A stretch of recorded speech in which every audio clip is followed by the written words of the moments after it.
কনকনে শীতের রাত, ইরাকের এক প্রত্যন্ত জনপদ। হাড় কাঁপানো বাতাসে জনশূন্য রাস্তাঘাট যেন মৃত্যুর মতো নীরব হয়ে আছে। আকাশের চাঁদটা ঘন কুয়াশায় ঢাকা, যার ফলে আবছা অন্ধকারে চারপাশটা আরো রহস্যময় লাগছে। সেই জনমানবহীন পথে ধীর পায়ে হেঁটে চলেছেন এক বৃদ্ধ। বৃদ্ধের পরনে খুব সাধারণ এক জুব্বা, মাথায় পুরনো পাগড়ি, কাঁধে ঝোলানো একটি ছোট্ট জরাজীর্ণ থলে। তার হাঁটার গতি ধীর, কিন্তু ব্যক্তিত্বে এক অসাধারণ গাম্ভীর্য। তার চেহারায় এমন এক নূর বা দ্যুতি আছে যা অন্ধকারেও যেন জ্বলজ্বল করছে। তিনি আর কেউ নন, তিনি হলেন মুসলিম বিশ্বের অন্যতম শ্রেষ্ঠ আলেম, লক্ষ কোটি মানুষের হৃদয়ের স্পন্দন, ইমাম আহমদ ইবনে হাম্বল রাহিমাহুল্লাহ। কিন্তু আজ এই অচেনা শহরে তাকে চেনার মতো কেউ নেই। তিনি নিজের পরিচয় গোপন করে সফরে বের হয়েছেন। দীর্ঘ পথ চলার ক্লান্তিতে তার শরীর ভেঙে আসছে।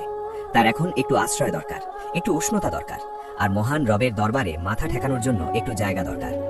হাঁটতে হাঁটতে তিনি একটি মসজিদ দেখতে পেলেন। জরাজীর্ণ পুরনো মসজিদ, কিন্তু আল্লাহর ঘর সবসময় প্রশান্তির। ইমাম আহমদ স্বস্তির নিঃশ্বাস ফেলে মসজিদের ভেতরে প্রবেশ করলেন। এশার নামাজ শেষ হয়ে গেছে অনেক আগেই। মসজিদ প্রায় ফাঁকা। তিনি এক কোণে গিয়ে দুরাকাত নফল নামাজ আদায় করলেন। তারপর ক্লান্ত শরীরটা মেঝের উপর এলিয়ে দিয়ে একটু ঘুমানোর প্রস্তুতি নিলেন। ঠিক তখনই মসজিদের নীরবতা ভেঙে একটি কর্কশ কণ্ঠ ভেসে এলো। এই যে মুরব্বী, এখানে কি করছেন? ইমাম আহমদ চোখ মেলে তাকালেন। দেখলেন মসজিদের পাহারাদার বা খাদেম তার সামনে দাঁড়িয়ে আছে। লোকটির চেহারা বেশ রুক্ষ, হাতে একটি লাঠি। ইমাম আহমদ শান্ত গলায় বললেন, বাবা, আমি একজন মুসাফির, অনেক দূর থেকে এসেছি। শরীরটা খুব ক্লান্ত। রাতটা যদি এই মসজিদের এক কোণে কাটিয়ে দিতাম, ফজরের আজানের সাথে সাথে চলে যাব।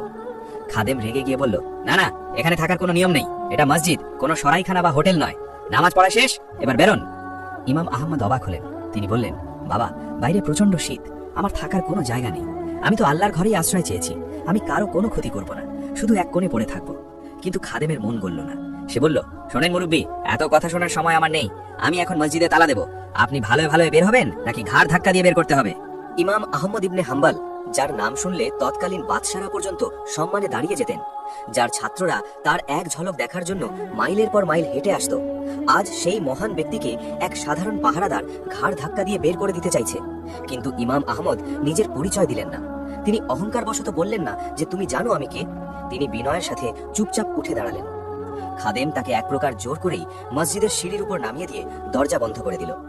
ইমাম আহমদ দীর্ঘশ্বাস ফেলে সিঁড়িতেই বসে পড়লেন। তিনি ভাবলেন, হয়তো আল্লাহর এটাই ইচ্ছা, আমি এই সিঁড়িতেই রাতটা কাটিয়ে দেব। কিন্তু বিপদ যেন পিছু ছাড়ছে না। খাদেম তালা দিয়ে যাবার সময় দেখলো বৃদ্ধ এখনো সিঁড়িতে বসে আছেন। সে ফিরে এসে ধমক দিয়ে বলল, কি ব্যাপার, এখনো বসে আছেন? মসজিদের সিঁড়িতেও বসা যাবে না, এখান থেকে দূর হয়ে যান। এই বলে সে ইমাম আহমদের হাত ধরে টেনে হিঁচড়ে রাস্তার মাঝখানে নামিয়ে দিল। মহান ইমাম বয়োবৃদ্ধ শরীর নিয়ে টলটলে করে রাস্তায় গিয়ে দাঁড়ালেন। তার মনে বিন্দুমাত্র রাগ হলো না, বরং তিনি আল্লাহর ফাইসালার উপর সাবার করলেন। তিনি ভাবলেন, হয়তো আমার নাসিবে আজ খোলা আকাশের নিচেই রাত কাটানো লেখা আছে। রাস্তার ওপারেই ছিল ছোট্ট একটি দোকান, মাটির তৈরি ঘর, ভেতরে টিমটিমে আলো জ্বলছে। এটি একটি রুটির দোকান, বেকারি। দোকানের মালিক এক মাঝবয়সী লোক ভোরবেলার জন্য রুটির খামির বা আটা তৈরি করছিলেন। তিনি জানালা দিয়ে পুরো ঘটনাটি দেখছিলেন। মসজিদের খাদেমের এমন নিষ্ঠুর আচরণ দেখে রুটিওয়ালার হৃদয় দয়া হলো। তিনি কাজ থামিয়ে দৌড়ে বাইরে এলেন। দেখলেন এক বৃদ্ধ শীতে থরথর করে কাঁপছেন। রুটিওয়ালা বিনয়ের সাথে বললেন, ওহে মুসাফির, আপনাকে দেখে খুব সম্ভ্রান্ত ও নেককার মানুষ মনে হচ্ছে। আপনি যদি কিছু মনে না করেন, তবে আমার এই ছোট্ট কুঁড়ে ঘরে রাতটা কাটাতে পারেন। আমার ঘর খুব ছোট, কিন্তু চুলার আগুনের কারণে ভেতরটা বেশ গরম। আপনি সেখানে আরাম করতে পারবেন। ইমাম আহমদের মুখে হাসি ফুটল। তিনি বুঝলেন আল্লাহ তার জন্য ব্যবস্থা করে দিয়েছেন। তিনি বললেন, জাযাকাল্লাহু খাইরান, আল্লাহ তোমাকে উত্তম প্রতিদান দিন। তুমি আমার বড় উপকার করলে বাবা। ইমাম আহমদ রুটিওয়ালার ঘরে প্রবেশ করলেন। ঘরটি আসলেই খুব ছোট, কিন্তু চুলার আগুনের তাপে বেশ আরামদায়ক। রুটিওয়ালা তাকে বসার জন্য একটি মাদুর পেতে দিলেন এবং গরম গরম এক পেয়ালা দুধ ও একটি রুটি খেতে দিলেন। ইমাম আহমদ লক্ষ্য করলেন রুটিওয়ালা তাকে বসিয়ে রেখে নিজের কাজে ফিরে গেলেন। তিনি বড় একটি পাত্রে আটা ছানছেন, পানি মেশাচ্ছেন, ময়দা মাখছেন। কিন্তু অদ্ভুত একটি বিষয় ইমাম আহমদের নজর কাড়ল। রুটিওয়ালা তার হাতের প্রতিটি কাজের সাথে সাথে বিড়বিড় করে কিছু একটা পড়ছেন। তিনি যখন আটা হাতে নিচ্ছেন তখন কিছু পড়ছেন, যখন পানি ঢালছেন তখন পড়ছেন, যখন খামির বানাচ্ছেন তখন পড়ছেন। ইমাম আহমদ কান পেতে শোনার চেষ্টা করলেন। তিনি শুনলেন রুটিওয়ালা অনবরত পড়ছেন, আস্তাগফিরুল্লাহ, আস্তাগফিরুল্লাহ, আস্তাগফিরুল্লাহ, আমি আল্লাহর কাছে ক্ষমা চাই। লোকটি থামছেন না। তার হাত চলছে কাজের গতিতে, আর জিহ্বা চলছে জিকিরের গতিতে। ক্লান্তি নেই, বিরতি নেই, যেন শ্বাস প্রশ্বাসের মতোই এই ইস্তেগফার তার জীবনের অংশ হয়ে গেছে। ইমাম আহমদ মুগ্ধ হয়ে তাকিয়ে রইলেন। তিনি শুয়ে বিশ্রাম নেওয়ার ভান করলেন, কিন্তু আসলে তিনি সারা রাত জেগে এই দৃশ্য দেখলেন।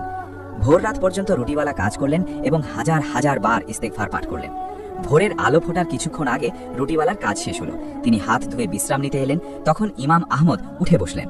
তিনি রুটিওয়ালাকে জিজ্ঞেস করলেন, বাবা, আমি সারা রাত ধরে লক্ষ্য করলাম তুমি তোমার প্রতিটি কাজের ফাঁকে ফাঁকে আল্লাহর কাছে ক্ষমা চাইছো, ইস্তেগফার করছো। তুমি কতদিন ধরে এই আমলটি করছো?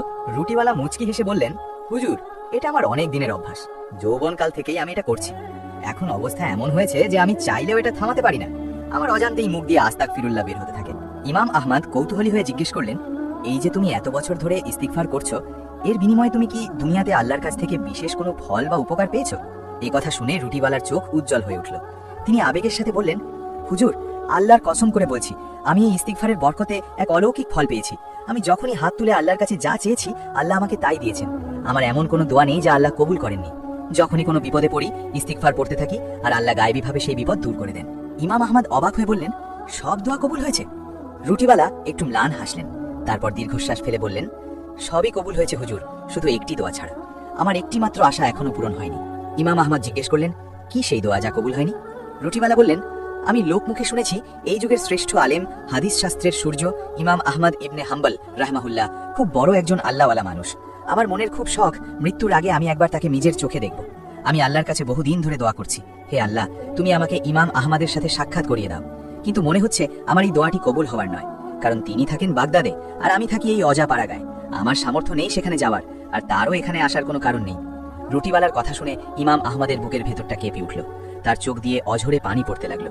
তিনি বাকরুদ্ধ হয়ে গেলেন। রুটিওয়ালা অবাক হয়ে জিজ্ঞেস করলেন, হুজুর, আপনি কাঁদছেন কেন? আমি কি ভুল কিছু বললাম? ইমাম আহমদ নিজেকে সামলে নিয়ে বললেন, না বাবা, তুমি ভুল কিছু বলনি। আল্লাহ তোমার ইস্তেগফারের ওসিলায় তোমার ওই একটি বাকি দোয়াও কবুল করে নিয়েছেন। রুটিওয়ালা অবাক হয়ে বললেন, মানে? ইমাম আহমদ কুম্পিত কণ্ঠে বললেন, তোমার ওই দোয়াটি কবুল করার জন্যই আল্লাহ তাআলা আজ এক অদ্ভুত পরিস্থিতির সৃষ্টি করেছেন। তিনি আমাকে বাগদাদ থেকে বের করে এনেছেন, তারপর আমার অজান্তেই আমাকে এই শহরে নিয়ে এসেছেন। এরপর আমাকে মসজিদ থেকে ঘাড় ধাক্কা দিয়ে বের করে দিয়েছেন এবং শেষমেশ তোমার এই কুঁড়ে ঘরে টেনে এনেছেন। রুটিওয়ালা বিস্ময়ে হা হয়ে তাকিয়ে রইলেন। ইমাম আহমদ বললেন, আমি সেই হতভাগা আহমদ ইবনে হাম্বল। এই কথা শোনার সাথে সাথে রুটিওয়ালার হাত থেকে পানির গ্লাসটি পড়ে গেল। তিনি বিশ্বাস করতে পারছিলেন না। তিনি থরথর করে কাঁপতে লাগলেন। যে মানুষের জন্য তিনি বছরের পর বছর তাহাজ্জুদে কেঁদেছেন, আজ সেই মানুষটি তার নিজের ঘরে তার মেহমান হয়ে বসে আছেন।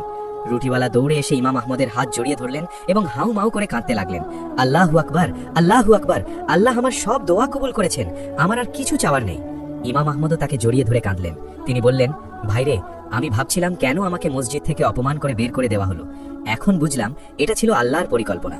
তিনি তোমাকে দেখানোর জন্য, তোমার ইস্তেগফারের মর্যাদা রাখার জন্য আমাকে তোমার দুয়ার পর্যন্ত টেনে এনেছেন। ভোরের আজান ভেসে এলো। ইমাম আহমদ এবং রুটিওয়ালা একসাথে মসজিদে গেলেন, কিন্তু এই ঘটনার শিক্ষা রয়ে গেল চিরকালের জন্য। প্রিয় পাঠক দর্শক, এই গল্পটি আমাদের শেখায় যে আমরা যখন মনে করি আমাদের দোয়া কবুল হচ্ছে না, তখন আসলে আল্লাহ আমাদের জন্য সেরা সময়ের অপেক্ষা করেন। রুটিওয়ালা যদি বাগদাদে গিয়ে ইমাম আহমদকে দেখতেন, তবে সেটা হতো সাধারণ দেখা, কিন্তু আল্লাহ চাইলেন ইমাম আহমদ নিজেই তার কাছে আসবেন, যাতে কিয়ামত পর্যন্ত মানুষ ইস্তেগফারের এই শক্তির কথা জানতে পারে। রাসূল সাল্লাল্লাহু আলাইহি ওয়াসাল্লাম বলেছেন, যে ব্যক্তি নিয়মিত ইস্তেগফার করবে, আল্লাহ তাকে সব সংকট থেকে মুক্তির পথ বের করে দেবেন, সব দুশ্চিন্তা থেকে মুক্তি দেবেন এবং তাকে এমন উৎস থেকে রিজিক দেবেন যা সে কল্পনাও করতে পারবে না। সুনানে আবু দাউদ। আসুন আমরাও আমাদের জীবনের প্রতিটি মুহূর্তকে ইস্তেগফারে রাঙিয়ে তুলি।